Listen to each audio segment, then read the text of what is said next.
ಅಯೋಧ್ಯೆಯಲ್ಲಿ ರಾಮಲಲ್ಲಾ ಮೂರ್ತಿ ಪ್ರಾಣ ಪ್ರತಿಷ್ಠಾಪನೆಗೆ ದಿನಗಣನೆ ಆರಂಭ ಆಗಿದೆ. ಅದಕ್ಕೂ ಮುನ್ನವೇ ಕರ್ನಾಟಕದಲ್ಲಿ ಮನೆ ಮನೆಗೂ ಮಂತ್ರಾಕ್ಷತೆಯನ್ನ ವಿತರಿಸಲಾಗ್ತಾ ಇದೆ. ಈ ಕೆಲಸಕ್ಕೆ ಮಾಜಿ ಸಿಎಂ ಬಿಎಸ್ ಯಡಿಯೂರಪ್ಪ ಕೂಡ ಇವತ್ತು ಕೈ ಜೋಡಿಸಿದ್ರು. ಆದರೆ ಇದೇ ಹೊತ್ತಲ್ಲೇ ರಾಮ ರಾಜಕೀಯ ಕೂಡ ಮುಂದುವರೆದಿದೆ.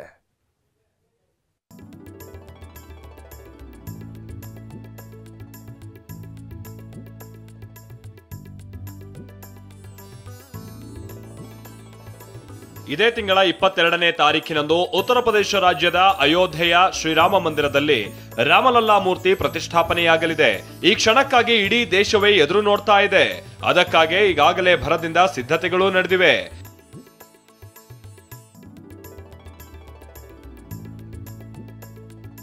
ಅತ್ತ ಬಾಲರಾಮನ ಪ್ರಾಣ ಪ್ರತಿಷ್ಠಾಪನೆಗೆ ಎಲ್ಲ ಸಿದ್ಧತೆಗಳು ನಡೀತಾ ಇದ್ರೆ, ಇತ್ತ ರಾಮ ಭಕ್ತರು ಮನೆ ಮನೆಗೂ ಮಂತ್ರಾಕ್ಷತೆಯನ್ನ ವಿತರಿಸ್ತಾ ಇದ್ದಾರೆ. ಬೆಂಗಳೂರಿನ ಡಾಲರ್ಸ್ ಕಾಲೋನಿ ಮನೆಗಳಿಗೆ ಮಂತ್ರಾಕ್ಷತೆಯನ್ನ ವಿತರಿಸಲಾಯಿತು. ಮನೆ ಮನೆಗೆ ತೆರಳಿ ಮಾಜಿ ಸಿಎಂ ಬಿಎಸ್ ಯಡಿಯೂರಪ್ಪ ಮಂತ್ರಾಕ್ಷತೆಯನ್ನ ನೀಡಿದ್ರು.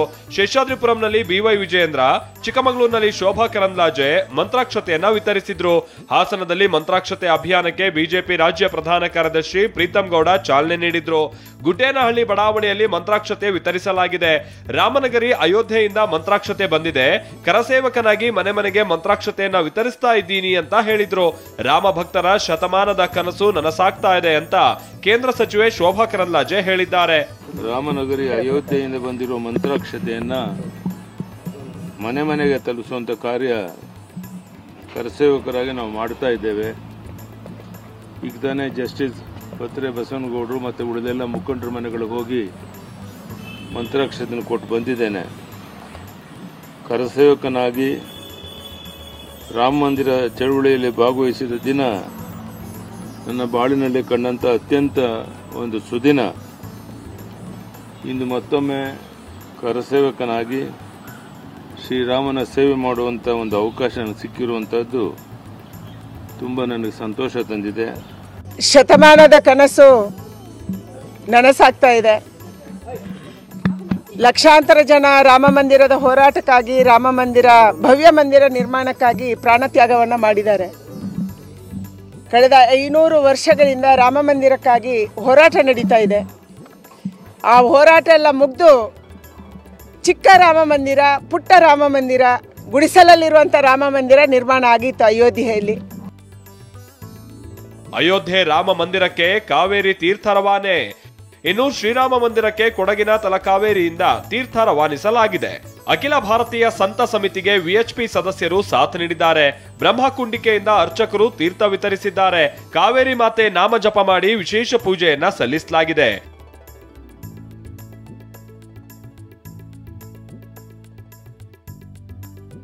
ಇದಿಷ್ಟು ಒಂದ್ ಕಡೆ ಆದ್ರೆ ರಾಮ ಮಂದಿರ ಉದ್ಘಾಟನಾ ಆಮಂತ್ರಣ ವಿಚಾರ ಬಹಳಷ್ಟು ಸುದ್ದಿ ಮಾಡ್ತಾ ಇದೆ. ರಾಮ ಮಂದಿರ ಉದ್ಘಾಟನೆಗೆ ನಮ್ಮನ್ನ ಕರೆದಿಲ್ಲ ಅಂತ ಡಿಸಿಎಂ ಡಿಕೆ ಹೇಳಿದ್ದಾರೆ. ನಾನು ಶಿವಭಕ್ತ, ಆಂಜನೇಯನ ಮೂರ್ತಿ ಇಲ್ಲಿದೆ, ಅನ್ನಭಾಗ್ಯ ಅಕ್ಕಿಯಿಂದಲೇ ಅಕ್ಷತೆ ಆಗ್ತಾ ಇದೆ ಅನ್ನೋದು ಸಂತೋಷ ಅಂತ ಡಿಸಿಎಂ ಡಿಕೆ ಹೇಳಿದ್ದಾರೆ. Either my chief minister have not been invited. RSS people are giving this arshna, mantrakshite. Arshna is tamarind we grow, rice we are giving to every village. ಅಕ್ಕಿ ಒಂದ್ ಕಡೆ, ಅರ್ಶನ ಒಂದ್ ಕಡೆ, ಎರಡು ಸೇರಿದ ತಕ್ಷಣ ಮಂತ್ರಾಕ್ಷತೆ ಆಗ್ತದೆ. ನಮ್ಮ ಅಕ್ಕಿಲೇ ಮಂತ್ರಾಕ್ಷತೆ ಹೋಗ್ತಾ ಇದೆ. ಹೋಗ್ಲಿ, ಒಳ್ಳೇದಾಗ್ಲಿ, ಇಲ್ಲಿಂದಲೇ ಪ್ರಾರ್ಥನೆ ಮಾಡೋಣ. ಇನ್ನು ಜನವರಿ 22ರಂದು ರಾಮ ಮಂದಿರದಲ್ಲಿ ಮೂರ್ತಿ ಪ್ರತಿಷ್ಠಾಪನೆ ಆಗ್ತಾ ಇದೆ. ಇದೇ ದಿನ ಎಲ್ಲ ದೇವಸ್ಥಾನಗಳಲ್ಲೂ ವಿಶೇಷ ಪೂಜೆಗೆ ಮುಜರಾಯಿ ಇಲಾಖೆ ಸಚಿವ ರಾಮಲಿಂಗಾರೆಡ್ಡಿ ಸೂಚನೆ ನೀಡಿದ್ದಾರೆ. 12:29 12:30 ಸಮಯದಲ್ಲಿ ಪೂಜೆ ಸಲ್ಲಿಸಿ ಅಂತ ಮುಜರಾಯಿ ಇಲಾಖೆ ವ್ಯಾಪ್ತಿಯ ದೇಗುಲಗಳಿಗೆ ಸೂಚನೆ ನೀಡಿದ್ದಾರೆ. ಇಷ್ಟೇ ಅಲ್ಲ, ಧರ್ಮದ ವಿಚಾರದಲ್ಲಿ ನಾವು ರಾಜಕೀಯ ಮಾಡಲ್ಲ ಅಂತ ಬಿಜೆಪಿಗೆ ತಿರುಗೇಟು ಕೊಟ್ಟಿದ್ದಾರೆ. ಈಗ 22ಕ್ಕೆ ಹೊಸ ದೇವಸ್ಥಾನದ ಉದ್ಘಾಟನೆ. ನಾವು ನಮ್ಮ ಮುಜರಾಯಿ ಇಲಾಖೆಯಿಂದ, ನಮ್ಮ ಮುಜರಾಯಿ ಇಲಾಖೆಗೆ ವ್ಯಾಪ್ತಿಗೆ ಒಳಪಟ್ಟಿರ್ತಕ್ಕಂಥ ಎಲ್ಲ ದೇವಸ್ಥಾನಗಳಲ್ಲೂ ಕೂಡ ಅವತ್ತು ವಿಶೇಷ ಪೂಜೆ ಮಾಡಿ ಅಂತೇಳಿ ಆಯುಕ್ತರಿಗೆ ನಿರ್ದೇಶನ ಕೊಟ್ಟಿದ್ದೆ. ಅವರು ಅದೇ ರೀತಿ ಸರ್ಕ್ಯುಲರ್ ಎಲ್ಲ ಕಡೆ ಕೂಡ ಕಳಿಸ್ತಾರೆ. ರಾಮ ಮಂದಿರ ಉದ್ಘಾಟನೆಗೂ ಮುನ್ನವೇ ದೇಶದಾದ್ಯಂತ ಸಂಭ್ರಮದ ವಾತಾವರಣ ನಿರ್ಮಾಣ ಆಗಿದೆ. ಅದರಲ್ಲೂ ಕರ್ನಾಟಕದಲ್ಲಿ ಭರದ ಸಿದ್ಧತೆ ನಡೀತಾ ಇದೆ. ಮನೆ ಮನೆಗೆ ತೆರಳಿ ಮಂತ್ರಾಕ್ಷತೆಯನ್ನ ವಿತರಿಸಲಾಗ್ತಾ ಇದೆ. Bureau report, TV9. ಒಂದೊಂದು ಕಡೆ ರಾಜ್ಯ ರಾಜಕಾರಣದಲ್ಲಿ ರಾಮ ರಾಜಕೀಯ ತಾರಕಕ್ಕೇರಿದೆ. ಇವತ್ತು ಕೂಡ ಸರ್ಕಾರದ ವಿರುದ್ಧ ಬಿಜೆಪಿ ನಾಯಕರು ಕಿಡಿಕಾರಿದ್ರು. ಪ್ರತಿಭಟನೆ ಮಾಡಿದ 43 ಬಿಜೆಪಿ ನಾಯಕರುಗಳ ವಿರುದ್ಧ ಕೇಸ್ ದಾಖಲಿಸಿರುವ ವಿಚಾರವಾಗಿ ಮಾತನಾಡಿರುವ ಬೊಮ್ಮಾಯಿ, ಇದು ದಬ್ಬಾಳಿಕೆ ಸರ್ಕಾರ ಅಂತ ವಾಗ್ದಾಳಿ ನಡೆಸಿದ್ದಾರೆ. ಸೋನಿಯಾ ರಾಹುಲ್ ಗಾಂಧಿಯನ್ನ ಖುಷಿಪಡಿಸೋದಕ್ಕೆ ಹೀಗೆ ಎಫ್ಐಆರ್ ಮಾಡಿಸಿದ್ದಾರೆ ಅಂತ ಮಹೇಶ್ ತೆಂಗಿನಕಾಯಿ ಕಿಡಿಕಾರಿದ್ದಾರೆ. ಜಗದೀಶ್ ಶೆಟ್ಟರ್ಗೆ ಅಂದ್ರೆ ಅವರ ಹೇಳಿಕೆಗೆ ತಿರುಗೇಟನ್ನ ಕೊಟ್ಟಿರುವಂತಹ ಕೇಂದ್ರ ಸಚಿವ ಪ್ರಹ್ಲಾದ್ ಜೋಶಿ, ಹುಬ್ಬಳ್ಳಿ ಧಾರವಾಡದಲ್ಲಿ ಯಾವ್ಯಾವ ಸಂದರ್ಭದಲ್ಲಿ ಕೇಸ್ ಹಿಂಪಡೆಯೋ ಸ್ಥಿತಿ ಬಂದಿತ್ತೋ ಆಗೆಲ್ಲ ಇವರೇ ಶಾಸಕರಾಗಿದ್ರು ಅಂತ ವಾಗ್ದಾಳಿಯನ್ನ ನಡೆಸಿದ್ದಾರೆ. ಇದೊಂದು ದಬ್ಬಾಳಿಕೆಯ ಸರ್ಕಾರ. ಅನ್ಯಾಯದ ವಿರುದ್ಧ ಧ್ವನಿ ಎತ್ತದ ವಿರುದ್ಧ ಕೇಸ್ ಹಾಕ್ತಿರುವಂಥದ್ದು ನನಗನ್ನಿಸ್ತಾ ಇದೆ. ವ್ಯಕ್ತಿ ಸ್ವಾತಂತ್ರ್ಯ ಈ ರಾಜ್ಯದಲ್ಲಿ ಉಳಿತಾ ಇಲ್ಲ, ಪ್ರಜಾಪ್ರಭುತ್ವನೂ ಉಳಿತಾ ಇಲ್ಲ. ಒಂದು ರೀತಿಯಲ್ಲಿ ಅಘೋಷಿತವಾದಂಥ ಎಮರ್ಜೆನ್ಸಿ ಇದೆ. ಶ್ರೀಕಾಂತ್ ಪೂಜಾರಿ ಮೇಲೆ ಯಾವುದೇ ಕೇಸ್ ಇಲ್ಲ, ಆದರೂ ಕೂಡ ಅವನನ್ನು ಒಳಗಡೆ ಹಾಕಿದರು. ಈಗೇನು ಒಳಗಡೆ ಹಾಕಿದ್ದಾರೆ ಅದು ಕೇಸೇ ಇಲ್ಲ. ಅಲ್ಲಿ ಏನು ಯಾವ ಕಾನೂನು ಪಾಲನೆ ಮಾಡ್ತಾ ಇದ್ದಾರೆ ಪೊಲೀಸರು? ಯಾರ ಆದೇಶದ ಮೇಲೆ ಮಾಡ್ತಾ ಇದ್ದಾರೆ? ಏನು ನಡೀತಾ ಇದೆ ರಾಜ್ಯದಲ್ಲಿ? ಕೊನೆಗೆ ಹೇಳೋದಂದ್ರೆ ಇವತ್ತು ನೀವು ಯಾರು ಓಲೈಕೆಗೋಸ್ಕರ ಇವತ್ತು ಅರೆಸ್ಟ್ ಮಾಡಿರಿ, FIR ಮಾಡಿಸಿರಿ, ನನಗೆ ಗೊತ್ತಿದೆ. ಇದು ಇಡೀ ರಾಜ್ಯದ ಜನತೆಗೂ ಗೊತ್ತಿದೆ. ಇವತ್ತು ಸೋನಿಯಾ ಮೇಡಮ್ ಅವರನ್ನು, ರಾಹುಲ್ ಗಾಂಧಿ ಅವರನ್ನು, ಪ್ರಿಯಾಂಕಾ ಗಾಂಧಿ ಅವ್ರನ್ನ ಖುಷಿ ಮಾಡೋಕ್ಕೆ ಇವತ್ತು ನೀವು ಹೇಳ್ತೀರಿ. ಇವತ್ತು ಗೊತ್ತೈತಿ, ಇವತ್ತು FIR ಮಾಡಿರಿ, ಅವ್ರಿಗೆ ತೋರಿಸ್ತೀರಿ. ನೋಡಿ ನಾವು ಆರ್ ಅಶೋಕ್ ಮೇಲೆ, ಮಹೇಶ್ ತೆಂಗಿನಕಾಯಿ ಮೇಲೆ, MR ಪಾಟೀಲ್ ಮೇಲೆ, ಬೆಲ್ಲದ ಮೇಲೆ, ಹೀಗೆ 41 ಜನರ ಮೇಲೆ ನಾವು FIR ಮಾಡೀವಿ ಅಂತೇಳಿ ನಿಮ್ಮ ಹೈಕಮಾಂಡಿಗೆ ಕಳಿಸ್ತೀರಿ, ಖುಷಿ ಪಡಿಸುವಂಥ ಕೆಲಸ ಮಾಡ್ತೀರಿ. ರಾಜ್ಯದ ಇಡೀ ದೇಶದಲ್ಲಿ ಭವ್ಯವಾಗಿ ರಾಮ ಮಂದಿರದ ಕಲ್ಪನೆ ನಡೆದು ಅದು ಸಾಕಾರಗೊಳ್ಳತಕ್ಕಂಥ ಸಂದರ್ಭದಲ್ಲಿ ಇಡೀ ದೇಶ ಇವತ್ತು, ಇಡೀ ಜಗತ್ತು ಭಾರತದ ಕಡೆ ನೋಡ್ತಕ್ಕಂಥ ಸಂದರ್ಭದಲ್ಲಿ ಕರ್ನಾಟಕದಲ್ಲಿ ಅಸ್ತವ್ಯಸ್ತ ಆತು ಅನ್ನೋಂಥ ಪ್ರಯತ್ನ ಮಾಡಕ್ಕೆ ನೀವು ಹೊಂಟಿರಿ. ನಿಮ್ಮ ಹೈಕಮಾಂಡನ್ನು ಮೆಚ್ಚಿಸ್ಲಾಕೆ ಹೊಂಟಿರಿ. ಇವ್ಯಾವು ಕೂಡ ಸಾಧ್ಯ ಇಲ್ಲ. ಇದು ಕಾಲಚಕ್ರ. ಒಂದ್ಸಲ ಅರ್ಥ ಮಾಡ್ಕೋಬೇಕು, ಇದು ಕಾಲಚಕ್ರ ಇರುತ್ತೆ. ಇವತ್ತು ನೀವಿದ್ದೀರಿ, ಇನ್ನು 6 ತಿಂಗಳದಾಗ ಏನಾಕೈತೆ ಗೊತ್ತಿಲ್ಲ ನಿಮ್ಮ ಭವಿಷ್ಯ. ಅವಾಗ ನಾವು ಹೀಗೆ ಮಾಡ್ಬೇಕಾ ಅನ್ನೋತಕ್ಕಂಥ ಯೋಚನೆಯನ್ನು ದಯವಿಟ್ಟು ತರ್ತಕ್ಕಂಥದ್ದನ್ನು ಮಾಡಬೇಡ್ರಿ. ಹುಬ್ಬಳ್ಳಿ ಧಾರವಾಡದಲ್ಲಿ ಕೇಸುಗಳನ್ನು ಹಿಂತೆಗೆಯುವುದೇನಿದೆ ಅಲ್ಲ, ಯಾವಾಗ ಕೇಸ್ ಹಿಂದೆ ತೆಗೆದುಕೊಳ್ಳುವಂತಹ ಪರಿಸ್ಥಿತಿಯೊಳಗೆ BJP ಇತ್ತು. ನಾ ಹೇಳೋದನ್ನು ಟ್ರೈ ಟು ಅಂಡರ್ಸ್ಟ್ಯಾಂಡ್ ಕೇರ್ಫುಲಿ. ಯಾವಾಗ BJP ಪಾರ್ಟಿ ಕೇಸನ್ನು ಹಿಂದೆ ತೆಗೆದುಕೊಳ್ಳುವಂಥ ಪರಿಸ್ಥಿತಿ ಅಂದರೆ ಅಧಿಕಾರದಲ್ಲಿತ್ತು, ಆವಾಗೆಲ್ಲ ಇದೇ ಮಹಾಶಯರೇ ಮಂತ್ರಿ, ಮುಖ್ಯಮಂತ್ರಿ, ಸ್ಪೀಕರು ಎಲ್ಲ ಇವರೇ ಇದ್ರು. ನಾವು ಯಾರೂ ಇರಲಿಲ್ಲ, ನಮ್ಗೆ ಯಾರಿಗೂ ಆಗಲಿಕ್ಕೂ ಬಿಡಲಿಲ್ಲ. ಅವರು ಇವರೇ ಇದ್ರು. ಇವರೇ ಇದ್ದವ್ರು ಇವ್ರು ಯಾಕೆ ತೆಗಿಲಿಲ್ಲ? ಹಂಗಾರೆ ತೆಗಿಯೋ ಜವಾಬ್ದಾರಿ ಅವ್ರಿಗೆ ಇತ್ತು. ಈಗ ಅವರು ಬೇರೆ ಪಾರ್ಟಿಗೆ ಹೋಗಿ, ಕಾಂಗ್ರೆಸ್ ಪಾರ್ಟಿಗೆ ಹೋಗಿ ಈಗ ಒಂದು 4-6 ತಿಂಗಳಾಗಿದೆ. ಮತ್ತು ಇಲ್ಲೇ ಇದ್ರು, ತೆಗಿಯುವಂಥ ಸಹಿ ಮಾಡುವ ಪೊಸಿಷನ್ದಾಗ ಇವರೇ ಇದ್ರು. ಯಾಕೆ ಮಾಡಲಿಲ್ಲ? ಹಂಗಾರೆ ಏನು ಹತಾಶರಾಗ್ಯಾರ, ಏನೇನೋ ಮಾತಾಡ್ತಾರೆ. ಕೋಮು ಗಲಭೆ ಸೃಷ್ಟಿ ಕುರಿತು BK ಹರಿಪ್ರಸಾದ್ ಅವರ ಟ್ವೀಟ್ ವಿಚಾರವಾಗಿ ವಿಜಯೇಂದ್ರ ತಿರುಗೇಟು ಕೊಡೋ ಪ್ರಯತ್ನ ಪಟ್ಟಿದ್ದಾರೆ. ಹರಿಪ್ರಸಾದ್ರನ್ನ ನೀವು ಬಹಳ ಗಂಭೀರವಾಗಿ ತೆಗೆದುಕೊಳ್ತಾ ಇಲ್ಲ, ಹೀಗಾಗಿ BK ಹರಿಪ್ರಸಾದ್ ಮನ ಬಂದಂತೆ ಮಾತನಾಡ್ತಿದ್ದಾರೆ ಅಂತ ಕಾಂಗ್ರೆಸ್ ವಿರುದ್ಧವಾಗಿ ಕಿಡಿಕಾರಿದ್ದಾರೆ. ಪಾಪ BK ಹರಿಪ್ರಸಾದನ್ನ ನೀವು ಭಾಳ ಗಂಭೀರವಾಗಿ ತಗೊಳ್ತಾ ಇಲ್ಲ, ಮಾಧ್ಯಮದವರು ಕೂಡ ನೀವು ಅವ್ರನ್ನ ಗಂಭೀರವಾಗಿ ತೆಗೆದುಕೊಳ್ತಾ ಇಲ್ಲ. ಹಾಗಾಗಿ ಈ ರೀತಿ ಮನ ಬಂದಂತೆ ಮಾತನಾಡ್ತಾ ಇದ್ದಾರೆ. ಅವ್ರ ಹೇಳಿಕೆಗೂ ಅವ್ರು ಏನು ಹೇಳ್ತಾರೆ ಅಂತ ಅವ್ರಿಗೆ ಅರ್ಥ ಆಗ್ತಾ ಇದೆಯಲ್ಲ ಅಂತೂ ನನಗಂತೂ ಗೊತ್ತಿಲ್ಲ.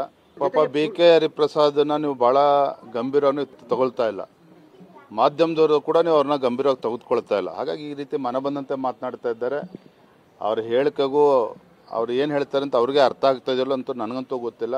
ಪಾಪ ಇನ್ನು ಕೊರೋನಾ ಸಮಯದಲ್ಲೇ ರಾಜ್ಯದಲ್ಲಿ ವ್ಯಾಪಾರ ಧರ್ಮ ದಂಗಲಿ ಹಿಂದೆ ಎಲ್ಲ ನಡೆದಿತ್ತು. ಹಲಾಲ್ ಕಟ್ ವಿರುದ್ಧ ಹಿಂದೂ ಸಂಘಟನೆಗಳು ಜಟ್ಕಾ ಕಟ್ ಅಂತ ಸಮರ ಸಾರಿದ್ದವು. ಇದು ಹಿಂದೂ ಹಬ್ಬಗಳಿಗೂ ಕೂಡ ಪಸರಿಸಿತ್ತು. ಜಾತ್ರೆ ವೇಳೆಯೂ ಕೂಡ ವ್ಯಾಪಾರ ಧರ್ಮ ದಂಗಲ್ ಇದೆಲ್ಲ ಬಹಳ ಭುಗಿಲೆದ್ದಿತ್ತು. ಈಗ ವಿಜಯಪುರದಲ್ಲಿ ಮತ್ತೆ ವ್ಯಾಪಾರ ಸಮರ ಶುರುವಾಗ್ತಾ ಇದೆ.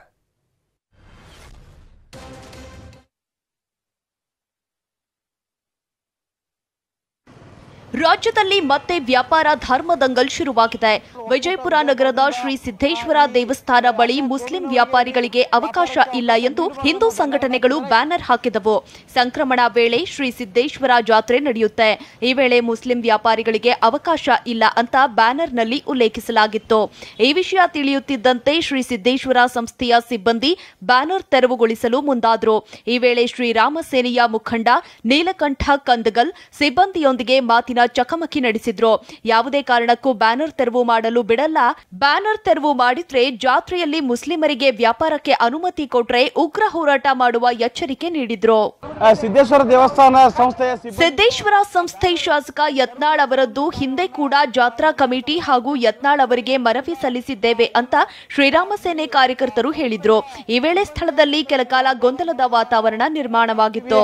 ಈ ನಿಟ್ಟಿನಲ್ಲಿ ನಾವು ಅವ್ರನ್ನ ಮಾತಾಡಿಸುವ ಪ್ರಯತ್ನ ಹೋರಾಟ ಮುನ್ನಡೆಸ್ತೀರಿ. 100% ಪ್ರಮೋದ್ ಮುತಾಲಿಕ್ ಅವರ ನೇತೃತ್ವದಲ್ಲಿ ಇಲ್ಲೇ ಸಿದ್ದೇಶ್ವರ ಸಂಸ್ಥೆ ಎದುರಿಗೇನೆ ಕುಂದಿರ್ತೀವಿ ನಾವು. ಇನ್ನು ಬೆಂಗಳೂರಿನ ಕೆಲ ಡೆಡ್ಲಿ ಸ್ಪಾಟ್ಗಳ ಬಗ್ಗೆ TV9 ವರದಿ ಮಾಡಿತ್ತು. ಇದರ ಬೆನ್ನಲ್ಲೇ ಎಚ್ಚೆತ್ತಿರುವಂತಹ ಬೆಸ್ಕಾಂ ಅಧಿಕಾರಿಗಳು ನಡೆಯಬಹುದಾಗಿದ್ದಂತ ಅನಾಹುತವನ್ನ ತಪ್ಪಿಸೋ ಪ್ರಯತ್ನ ಪಟ್ಟಿದ್ದಾರೆ.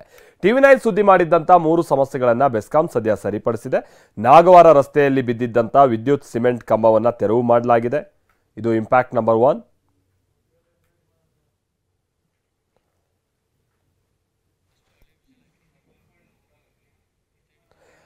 ಈ ಬೆಸ್ಕಾಂಗೆ ಇನ್ಯಾವಾಗ ಬುದ್ಧಿ ಬರುತ್ತೋ ಗೊತ್ತಿಲ್ಲ. ಯಾಕಂತ ಅಂದ್ರೆ ಈಗ ಆಲ್ರೆಡಿ ಬೆಂಗಳೂರಿನಲ್ಲಿ ಹಲವು ಜೀವಹಾನಿಗಳು ಈ ಬೆಸ್ಕಾಂನ ನಿರ್ಲಕ್ಷ್ಯದಿಂದ ಆಗಿದೆ.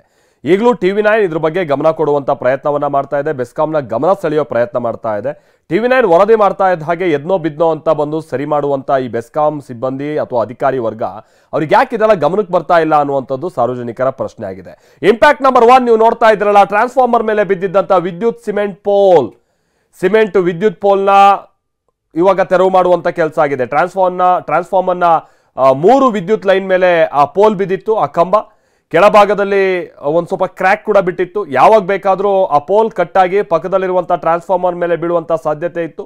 ಒಂದು ವೇಳೆ ಏನಾದರೂ ಸಿಮೆಂಟ್ ಪೋಲ್ ಕಟ್ಟಾಗಿ ಬಿದ್ದಿದ್ದರೆ ಟ್ರಾನ್ಸ್ಫಾರ್ಮರ್ ಮೇಲಿರುವಂಥ 450 ವೋಲ್ಟ್ನ ಲೈನ್ನ ವೈರ್ ಕಟ್ ಆಗ್ಬೋದಾ ಅಂತ ಚಾನ್ಸಸ್ ಇತ್ತು. ಮತ್ತೆ ಪ್ರಾಣಹಾನಿ ಆಗ್ಬೋದಾ ಅಂತ ಚಾನ್ಸಸ್ ಇತ್ತು.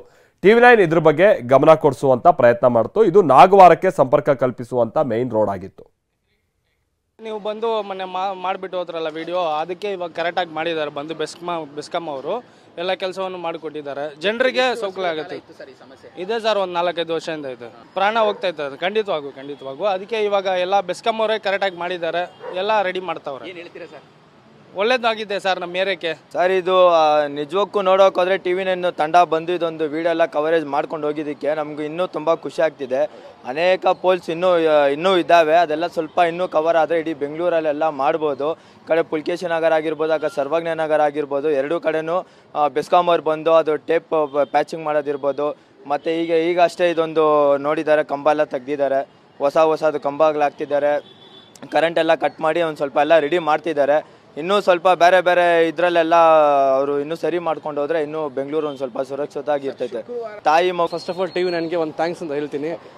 ಇಮಿಡಿಯೇಟ್ 24 ಅಲ್ಲಿ ಈ ಥರ ರೆಸ್ಪಾಂಡ್ ಮಾಡಿದ್ದಾರೆ ಬೆಸ್ಕಾಂ ಅವರು. ಸೊ ಬೆಸ್ಕಾಂ ಅವ್ರಿಗೆ ಥ್ಯಾಂಕ್ಸ್ ಹೇಳ್ತೀನಿ. TV9 ಅವ್ರದ್ದು ತಕ್ಷಣವೇ ಬೆಸ್ಕಾಂ ಅವ್ರು ನೋಡಿ ಇದು ರೆಸ್ಪಾಂಡ್ ಮಾಡಿದ್ದಾರೆ. ಸೊ ಇದು ಸ್ವಲ್ಪ ಫಸ್ಟ್ ಆಫ್ ಆಲ್ ಇದರ ಡೇಂಜರ್ ಇತ್ತು ಈ ಪರಿಸ್ಥಿತಿ ಎಲ್ಲ, ಯಾಕೆಂದರೆ ಸುಮಾರು ಜನ ಬರ್ತಾಯಿತ್ತು ಇಲ್ಲಿ ಎಲ್ಲ. ಸೊ TV9 ತಕ್ಷಣ ಇದು ಬೆಸ್ಕಾಂ ಅವ್ರು ನೋಡಿ ರೆಸ್ಪಾಂಡ್ ಮಾಡಿದ್ದಾರೆ ಬೆಸ್ಕಾಂ ಅವರು. ಸರ್ ಎಲೆಕ್ಷನ್ ಮುಂಚೆಯಿಂದ ಹಂಗೆ ಇದ್ರು. ಸೊ ಎಲೆಕ್ಷನ್ ಆದ್ಮೇಲೆ ಹಂಗೆ ಇದೆ. ಬಟ್ 24 hours ಅಲ್ಲಿ ಈ ತರ ರೆಸ್ಪಾಂಡ್ TV9 ನೋಡಿ ರೆಸ್ಪಾಂಡ್ ಆಯ್ತು. ಸರ್ TV9ಗೆ ಥ್ಯಾಂಕ್ಸ್ ಹೇಳ್ತಾ ಇದ್ದೀನಿ.